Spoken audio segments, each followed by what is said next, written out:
tous, bienvenue sur Monaco Info. Nous sommes le lundi 13 mai. Voici les titres de votre journal.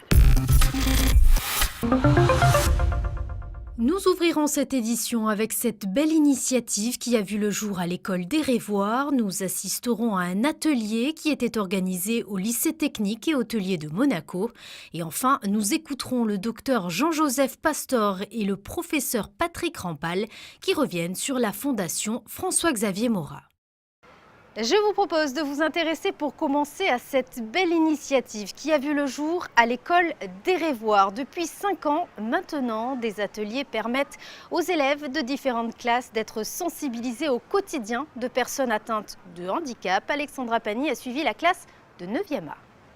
Informer pour mieux comprendre, c'est là tout l'objectif de ces ateliers menés depuis 5 ans à l'école d'Érévoire. Une sensibilisation des élèves du CP au CM2 sur les différents handicaps, qu'ils soient moteurs, auditifs, intellectuels, visuels et leur intégration dans notre société. Ce sera la première année où les élèves de CM2 cette année auront eu droit à toutes les thématiques depuis leur entrée à l'école en CP.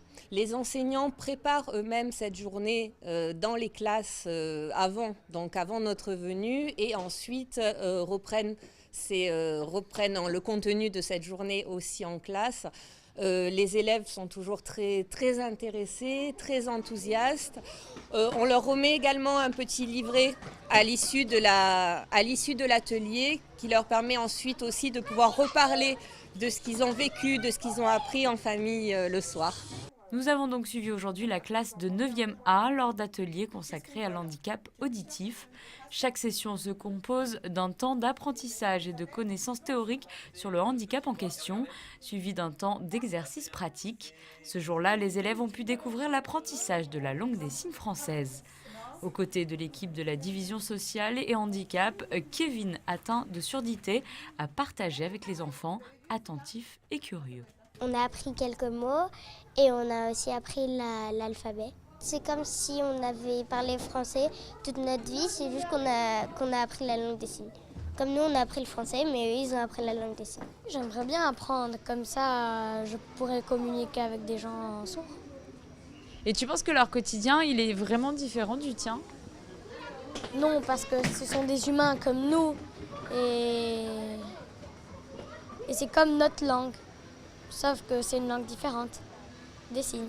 Regard innocent d'un enfant, sensibilisé dès le plus jeune âge au quotidien des personnes atteintes d'un handicap permettra de faire évoluer les mentalités, de combattre les préjugés et de favoriser le vivre ensemble. Dans le cadre des journées Les Jeunes Philosophes, un atelier était organisé au lycée technique et hôtelier de Monaco en collaboration avec la direction de l'éducation nationale, de la jeunesse et des sports.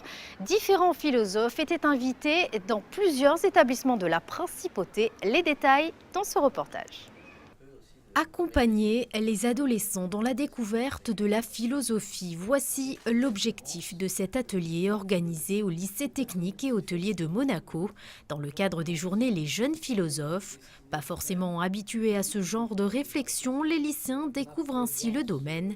Le débat mené est associé à la pratique très interactive de l'échange. C'est un exercice qui n'est pas forcément facile, de s'adresser donc à des jeunes qui n'ont pas du tout d'idée de la philosophie, mais c'est aussi la fonction de la philosophie de s'auto-présenter, si vous voulez, donc de dire et de réveiller chez des jeunes le besoin ou l'envie de réfléchir, par exemple. Des jeunes enfants, c'est-à-dire entre 10, 11, 12, 13 ans, vont avoir un autre type d'attitude, mais aussi vont avoir moins de retenue ou moins de, si j'ose dire, de complexe par rapport à ce type d'intervention. Ils vont être, si je peux dire, plus nature.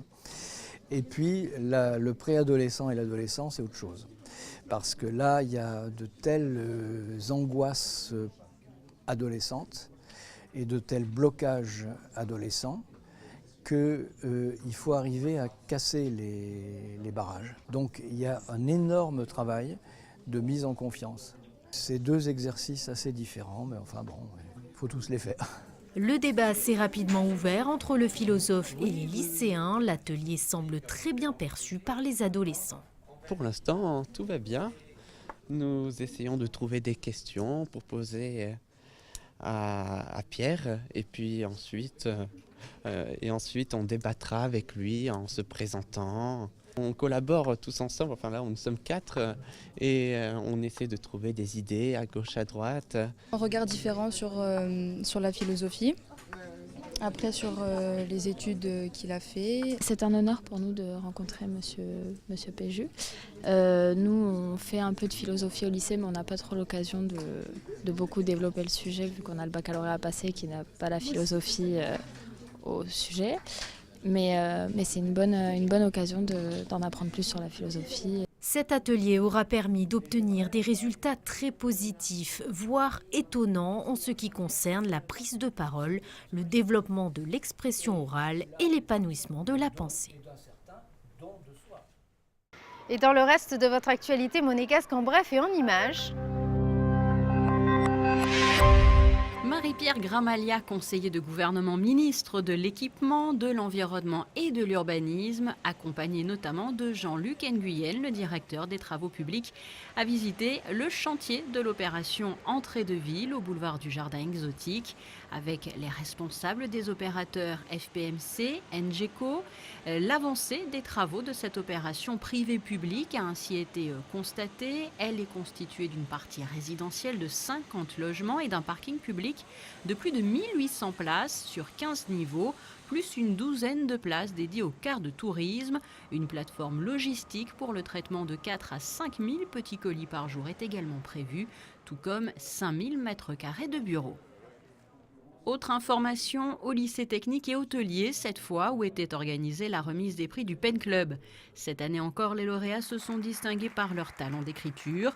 Je vous rappelle que le Pen Club a célébré ses 50 ans il y a quelques mois et qu'il poursuit depuis sa date de création sur le sol monégasque plusieurs missions, tout comme le Pen Club international, des missions liées aux 3 lettres qui composent son nom, P pour poète, E pour essayiste et N pour novelliste en anglais, soit romancier en français.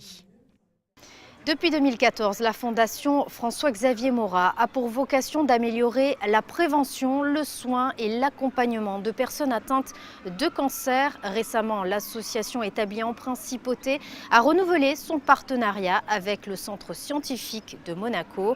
Le docteur Pastor et le professeur Rampal reviennent sur l'importance de ce travail commun. Là, vraiment, la Fondation Maurras assure une ligne de force scientifique au centre scientifique, donc au sein de notre institution, autour de la médecine prédictive, c'est-à-dire une médecine de précision qui permet de bien focaliser les traitements, en particulier dans le cas du cancer du rein. Et cette recherche qui s'est faite pendant 2 ans va être poursuivie encore et elle a déjà donné des résultats extrêmement intéressants en permettant d'affiner les indications thérapeutiques dans les cancers du rein.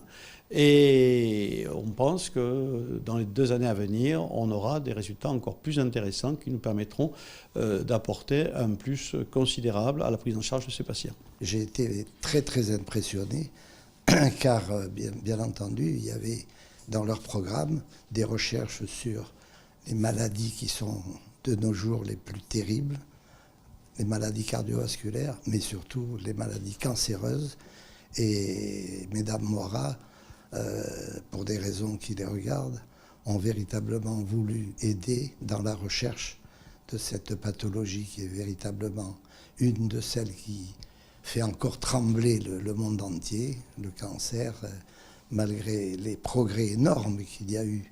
Et ces propos étaient recueillis par Alexandra Pani. Passons tout de suite aux prévisions météo pour ces prochains jours.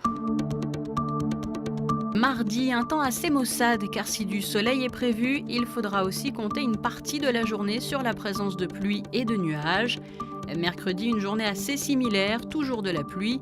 Le ciel s'éclaircit jeudi, avant un retour de la pluie vendredi. Temps très orageux ce week-end.